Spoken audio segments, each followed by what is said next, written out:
In the last election, Canadians elected a minority government. They wanted a strong opposition to hold Mark Carney to account.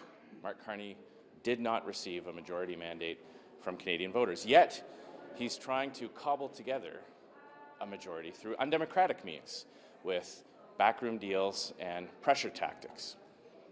The only rumors I've heard of intimidation and harassment are from Liberals badgering Conservatives in elevators and calling them at home. All of this is an attempt to distract from Mark Carney's first budget, a terrible budget that is being almost universally panned. It's being panned because there's nothing in that budget to address the affordability crisis that is plaguing so many Canadians. It's plunging our country even further into debt, adding over $300 billion onto the national debt. What does that mean for working Canadians? It means more and more of their tax dollar has to go to pay the interest on that debt. That means bankers and bondholders are big winners. In fact, more of their tax dollar is going to pay the interest on that debt than to health care.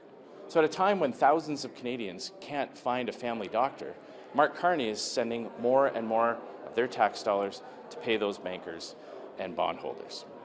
Conservatives are not going to let rumors put out by Liberal sources distract us from the job that Canadians sent us here to do. We are forward, focused, looking towards our job, fighting for Canadians.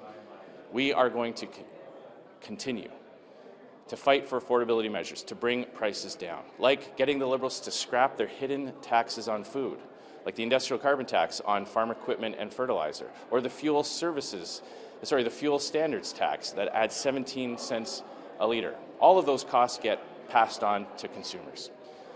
So we're going to stay focused on what matters to Canadians, holding this Liberal government to account, putting forward concrete ideas to bring prices down so that Canadians can once again have an affordable life. Alors, en français, si je peux, je vais essayer un peu en français. Alors, c'est clair dans les dernières élections que les Canadiens ont élu un gouvernement minoritaire. Malgré ce fait, M. Carney essaie de construire un gouvernement majoritaire avec les tactiques antidémocratiques. Les conservateurs sont unis et sont face à la future. On va continuer de rendre ce gouvernement au compte et lutter pour baisser les coûts de la vie lorsque les Canadiens pourront avoir une vie abordable. Merci beaucoup. Mr. Scheer, what is happening in your caucus? Two MPs have signaled that they're leaving. Why? Two MPs have signaled? Well, one has left your caucus officially. Matt Jeneroux is leaving in the spring, it seems. Why are they leaving? I'll refer you to Mr. Jeneroux's statement. He said that this was a long-standing decision that I believe came to a head because of these Liberal tactics. I believe that Matt Jeneroux has had to make this decision known earlier because of these Liberal pressure tactics that I mentioned. I mean, he's been the victim of some of these Liberal source-fueled rumors. So he made it very clear that this was a decision that he made some time ago to focus on his family, and I point you to his statement. I think it speaks for itself. Vous n'êtes pas frustré du tout de voir qu'il y a deux députés conservateurs qui ne veulent plus faire partie de l'équipe? C'est les députés qui prennent leur retraite, c'est une fait chaque Parlement. C'est Monsieur Jeneroux, c'est une collègue très valuée, c'est un ami. Je suis un ami de Monsieur Jeneroux il y a beaucoup d'années. Alors, évidemment, il me manque. Je lui manque. I will miss him. Il me manque. Merci. Alors, ça c'est le fait avec ça. Monsieur D'Entremont a pris son décision et il lui-même a dit que la raison pour son décision, c'est les grèves personnelles.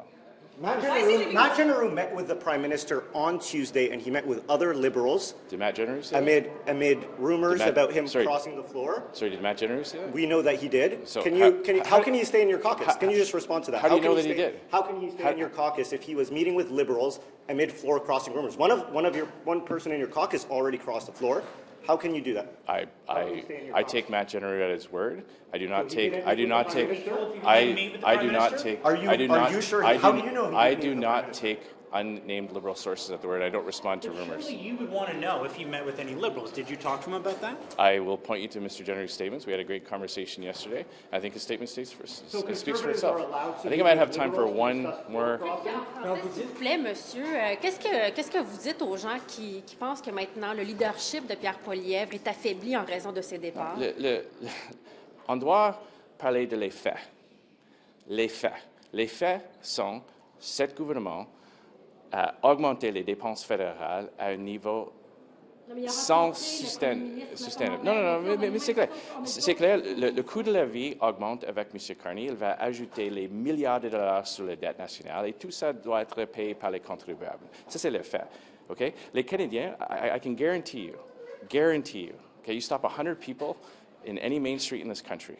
They are uninterested in palace intrigue. They are uninterested in parliamentary press gallery reporting on Liberal-sourced rumors. They are interested in facts that will affect their life. And the facts of this budget are their costs are going to go up. Inflation is already on the rise. Food inflation is already way over budget. There are alarm bells being sounded by everybody from the parliamentary budget officer to the Bank of Canada governor to credit rating agencies saying that the path that Mark Carney has put us on is unsustainable. That's what Conservatives are focused on. We are going to hold this government to account. We're going to fight to bring down prices, and we're not going to let Liberal sources put out rumors to distract from a terrible budget that Canadians are giving a giant thumbs down to. Thank you very much. Qu'est-ce qui est antidémocratique? Why is General... First of all, how are you going to vote on the Bloc Québécois confidence motion? Still looking, considering. At this point, I'm leaning towards voting oui. You're voting yes with. I think so. I said I'm leaning towards it. I still think things through, but I've told you, so there you go. What do you make of the drama in the Conservative Party with Matt Jeneroux's departure? There are reports saying that there was coercion. There's a statement later in the night from Matt Jeneroux saying there was no coercion. What do you make of all of this? I think it's very sad for anyone who's a good MP, and I want to be clear as a Green, that Conservative Matt Jeneroux is a good MP, and we all respected him and like him. So I feel very sorry for the situation in which he finds himself. It must have been pretty damn nasty for him to go from being a newly re-elected Conservative MP to I'm not sitting here anymore, and soon. That for me is very sad, and I respect his privacy about whatever his reasons are. Sometimes he'll tell us, but on circumstantial evidence, the rumors that he was going to join the Liberal, which apparently were strong enough that they called him in for a talking to, I think the talking to must have been pretty threatening. And on the ostriches as well, so the call, CFIA is following through with the call. Do you agree with the call from the Supreme Court, or are you disappointed? What's your reaction? I'm very disappointed. I think the public level of concern, I'm very concerned for lots of other animal welfare issues that don't get as much attention, just to say. But this is clearly a case where I think public concern and the faith in our institutions would have been better met if CFIA had agreed to retesting the animals. There's been a long time since there was any evidence of bird flu in that encampment. Now, I understand, in that ostrich farm, I understand the science that you don't want to take a chance with avian flu. We still don't know how a young British Columbia adolescent contracted avian flu, first human case of avian flu. This is serious. Transfers of viruses in animals to humans is probably where COVID came from, originally from Wuhan. So we should be shutting down wild animal food markets and so on around the world. But meanwhile, here, why not test the animals again, keep them away from where they could contaminate if they do spread avian flu? I do not think those animals can be considered without risk. But does that mean they now have to be euthanized, all of them? And we know it's a very unpleasant and not humane process that will be about to take place. So I know how desperate the people who own the farm are. It's heartbreaking. It's their lives. And I think public sympathies are with them. But on the science, all I can say is do more science. Take a beat. Don't kill them. Just test them again. And let's have a careful conversation about how a thoughtful society deals with animals in our care. Now, there's also the concern that while we delay things, wild birds could land in the pens and be infected, then take that somewhere else. So they have to be isolated from wild birds, clearly. And the other aspect of all of this, isolated from anything, yeah, till we're absolutely sure. But we know that it's been some considerable time since there was any evidence of active contamination in that farm. That doesn't mean they're safe. Neither, in the absence of evidence, can we conclude they're dangerous. All we can conclude is isolate them from exposures to the environment that could lead to contact, that could lead to avian flu spreading, while we verify the science. Could there also be a precedent that the CFIA would see as negative, where any facility wants to legally challenge these orders, therefore putting our agri-food industry even more at risk because there are trade implications as well as that? I do understand that. I mean, I'd love to turn this on its head, and if there's trade implications, we have American billionaires willing to take the ostriches and give them a good, safe home. Let's go for it, ship them to the United States, but only in secure, and completely isolated. I mean, practically hazmat suit per ostrich if we're taking them anywhere. All right, I'll let you get to your Sorry about that. news conference. Thanks so much. Appreciate it. Well, thank you, Cormac. Ms. Sgro, how's it going? And Mr. Fragiskatos, how are you doing? Good. What do you think of Matt Jeneroux and his leading the Conservative Party? Well, I think it's very sad. Matt's a really good member, but I think the best thing would be if he actually would cross the floor, join us, so we don't put at risk a budget that I think is going to help all Canadians, including the Edmontonians. Okay. And do you think there could be more floor crossers? Have you heard anything? Well, I understood there were several, but they were threatened and told all kinds of things and really frightened some of them to stay back. I'm hoping they'll put Canada first. This is a difficult time, and we need to put Canada first. So do you think he was close to crossing the floor and joining the Liberal caucus? I haven't talked to Matt directly, so I don't know, but I think he's the kind of person that thinks outside of party politics and thinks what would be the best thing for Canada, and to lose this budget would be terrible for all of his constituents. Thank you. You said my name. You said my name, so I stayed. Okay. Oh, thank you. It's not terribly different from what you heard from Ms. Sgro, but I'm glad to. Did you know Mr. Jeneroux? A bit, yeah. Okay. What do you think of him? He's widely respected in the House of Commons, just like Mr. D'Entremont. Look, I wish him well. This is a decision, obviously, he's taken. I think he should be left alone to be with his family. What did you think about in his statement? He talked about how, can you please leave my friends and family, don't reach out. What did you make of that idea? I'm not sure what to make of it, other than what he said. So I take it at face value. There's no reason for me to speculate on it, and I wouldn't.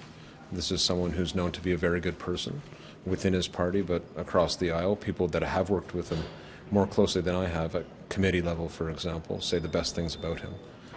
He's a real community guy, I think he served provincially as well, widely respected in his own community for volunteer work, these kinds of things. These are the kinds of people that should be in public life. I'm glad that he was a member of Parliament for 10 years. I wish him well in his next steps. What do you make of the timing of his resignation before the confidence vote? I'm not going to speculate one way or the other. Obviously, there are some concerns within the Conservative caucus that exist among their members. We leave that to them to sort out. We've had our own issues in the past. Leona Alislev, those are not easy days for parties to go through. So instead of gloating, I think we should focus on the work ahead, focus on the work of governing and the work in our ridings, and approach things that way. Okay, thank you. Have a good day.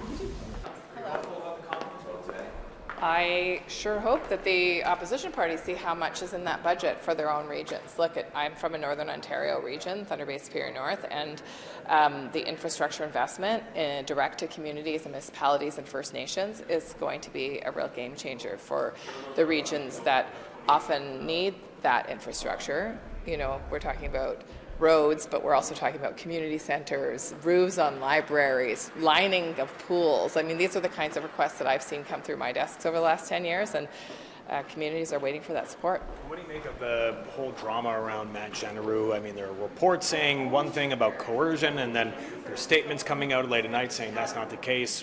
What's your take on all that? I haven't spoken with Matt. I don't know him very well other than the work that he did on men's mental health, especially when I was the Minister of Health. And all I can say is, look, these are very deeply personal decisions. What I can also say, though, is that teams function best on transparency and trust. And so I'm, thrilled to be with the Liberal Party, where I feel that we can have our conversations together openly. We can talk about tough stuff, and that we come through that usually united. Thank you very much. Matt's been a wonderful colleague, and I wish him all the best. He's, somebody who served with him for some time, so I wish him and family all the best. Sure. What do you think about what's going on in the Conservative Party? Well, I think there's some soul searching going on there. The Liberal Party obviously is a welcoming group, and I'm hoping that perhaps some of the others might see their way to join our party. Think that'll happen? It's anybody's guess, right? How serious are the discussions with maybe other Conservatives? I'm not part of any discussions. Thanks. Morning, Ms. Blois. Any thoughts on what's happening in the Conservative Party right now? I'm focused on the Liberal Party. We're focused on government. We're focused on getting our budget passed. Like I said to folks last night, Matt Jeneroux is a great colleague. I think he's well respected across the entirety of the House. He, I think, represents the way in which members of Parliament should act in this place. So I'm thinking of him and his family. And we're focused on the budget, and we're focused on Canadians. Thanks.